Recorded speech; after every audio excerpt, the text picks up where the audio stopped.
Hey everybody, I'm still in Hong Kong. I still don't have the virus, but I'm gonna put on a mask because in my last video, a lot of people left comments telling me I should put on a mask. No one cared who I was till I put on the mask. Just to be safe. So anyway, I have here on me the Realme X50 Pro 5G. This is the phone that just got introduced in Barcelona in Spain today. I was supposed to go to Barcelona for the event, but then they canceled the MWC due to the virus, so now I'm stuck in Hong Kong. So I've been covering Realme phones since the beginning for about 2 years now, and while Realme phones have always been really great values, I found that most of the previous devices always lacked that one thing that kept it from being a true flagship. So in the past, they would run on a MediaTek chip, which isn't as good as a Qualcomm chipset, or the body would be made of plastic, or they would just be missing something crucial like stereo speakers. Well, the Realme X50 Pro is finally the first Realme phone to offer everything that you will want in a flagship package. So the body's made of glass, there's stereo speakers in this, and the chipset is Snapdragon 865. So that's the newest chip that's running in Samsung's Galaxy S20 Ultra. While there's still little things here and there that keep this from being a true flagship of flagships, damn, this mask sucks. But for the most part, everything you want from a flagship phone for $600, $500, it's here. The screen is 6.4 inches, 6.5 actually, and it's a 90 Hertz OLED, and it is ultra smooth. It's basically the same panel as in the Oppo Reno Ace and the OnePlus 7T. So you guys know I love that screen. So what's new to Realme this year, it's a hole punch display housing a 32 megapixel selfie camera. On the back you see there's 4 cameras too. So in total there's 6 cameras on this phone.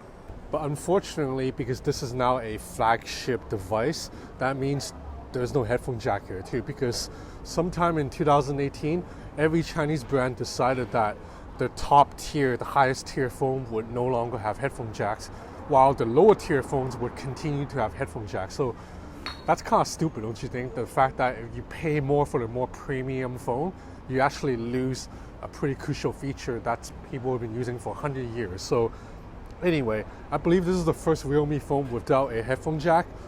But hey, at least you get really good stereo speakers. The speakers on this thing is excellent, and don't worry, I'm gonna put it to the test later. So let's look at the camera array again. So you have a quad camera system on the back, headlined by a 64 megapixel sensor. This is a Samsung sensor, so it's not as good as a Sony 48 megapixel to be honest, but it's still pretty good, especially during the day with good daylight. You have a 8 megapixel wide angle camera, and then you have a 13 megapixel telephoto lens that allows you to get up to 20 times digital zoom, and an 8 megapixel wide, ultra wide angle camera. And finally, the fourth camera, it's a black and white portrait lens. So to be honest, I don't think there's much use for a black and white portrait lens, but it is what it is. Now on the front, as mentioned, you have a 32 megapixel selfie camera along with an 8 megapixel ultra wide. So let's go back to the screen. I'm really liking this display. It's a 90 Hertz panel, OLED, so colors are excellent, and outdoor visibility is really good. This phone gets up to, I believe, almost 1,000 nits of brightness. So right now I'm outside and the screen is completely, entirely visible. Okay, so let's go into the camera interface really quick. This should be familiar to anyone who's used a Realme phone in the past or an Oppo phone. It's a swipe heavy interface. So you have an option here to go into ultra macro mode and pro mode. Ultra macro is actually pretty useful. It allows you to get pretty close into the frame. Now, as for the main camera, so you see this is 64 megapixel sensor, but you're shooting pixel bin 16 megapixel photos, and for the most part they look pretty good. You go into wide angle lens right here, and you see you get a lot more into the field of vision. So you see right now the color looks a little bit dull when you go into the wide angle mode. But once you actually take the photo, the post-processing fixes it. So you see this is a lot more vibrant than right here. I think this is a pre-production unit. This will be fixed in the retail unit. It's not going to look like this, I hope.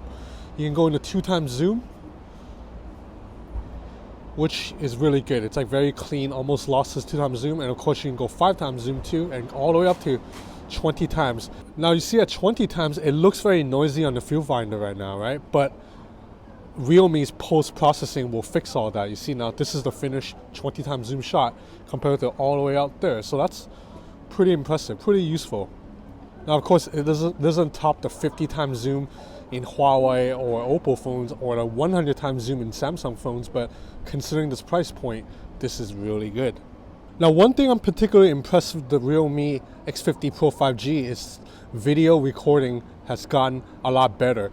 I probably attribute this to half of it is Realme software processing, and the other half just being Snapdragon 865 being a very capable chipset. But we'll go for a walk really quick, and you'll see that it's pretty stable all around. See, I'm holding this phone with one hand too right now, so I'm not really even trying to hold it steady. Okay, so now let's look at the footage. Okay, so there's a little bit of micro jitteriness, but not too bad. So you see right now, this is when I got up and started walking around. Look at this. This is relatively smooth, 1080-30 right here. Of course, something like iPhone 11 Pro is still going to capture better, smoother videos, but this is really good for a Realme device. The best I've seen on a Realme device. And among one of the best for a phone under 500 bucks. So of course, performance is not an issue. Snapdragon 865 with 12 gigs of RAM. There's a 4200 milliamp hour battery in there, and this is my third day using the phone, and it's been enough to power through the entire day for the first 2 days. And if you need to charge, this phone supports Oppo's 65 watt charging too. So 65 watt, it's insane. You'll be able to top this phone up. Basically, you plug in for 10 minutes, it will charge like 40%. Now in terms of software, this runs Realme UI. To be honest, it's very, very similar to Oppo's Color OS. But hey, if Realme wants to be a separate company, then okay. You see, it's a very clean interface. They have dark mode, and one of my favorite features is now Oppo lets you swipe down from anywhere to bring down notification shade. You no longer have to reach from the top. This is very useful for me because I use my phone with one hand a lot. Now I can bring down the shade by just doing this. You can also double tap on the screen to turn off or turn on the device. So I'm a big fan of this new software. It's so feature packed. It has all the stuff that you would need. You have a bunch of different features like 3 fingers to go into split screen mode.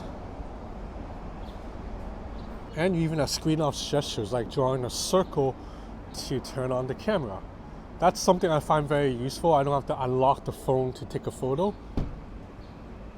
And the software lets you customize the phone's UI and look a lot too. So if you go into icon, see, just by default, you can choose from multiple different icon styles. Like you don't have to download third-party apps, but if you want to, of course you can. And you can even design your own a little bit. Like you see, you can change the shape of the icon from circle to kind of this half circle, half square to completely square. You can change the size of the icon shape. So there's just a lot of customization options here that makes the phone very fun to use. One of my biggest problems with an iPhone is that I hate how every iPhone kind of looks the same. All you can really change is the wallpaper. Otherwise, my iPhone looks exactly the same as the other 10 million iPhones out on the street. But with a Android phone, especially a good software like Realme UI right here, there's so much customization options here. Like see, I can turn off dark mode if I want, and now the interface is clean and it's light and it's white. You know what we gotta do? We gotta test out the stereo speakers of the Realme X50 Pro 5G. So I'm gonna put the mic closer to the phone just so you can hear it.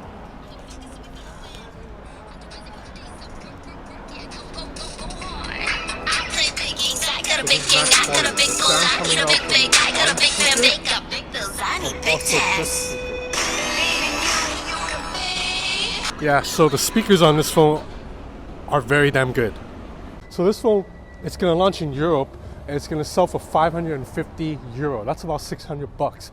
Now I know that's probably gonna sound expensive to people who are used to buying Realme phones in Asia, but you gotta consider that this phone is a flagship. It has a Snapdragon 865. It supports 5G, dual mode 5G, has a 90 Hz OLED panel that's gorgeous, and 12 gigs of RAM. And a camera that's, I mean, it's not like the best camera, but it's not a bad camera. It's capable. These are about the same specs you would get from the standard Samsung Galaxy S20 or the upcoming LG V60 or any other flagship this year other than like the crazy Huawei devices. Now there is some good news for those of you watching in Asia. That 550 euro price, it's for Europeans. So sorry, Europeans, you guys are gonna have to pay a little markup because when this phone launches in China, it's gonna be cheaper.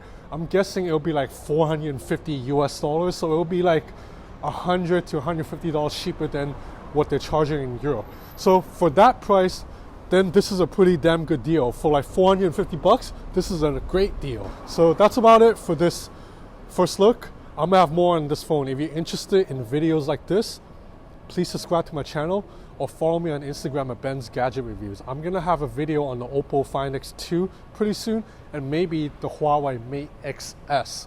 That's probably coming like 2 weeks later. So that's it for now. Thanks for watching.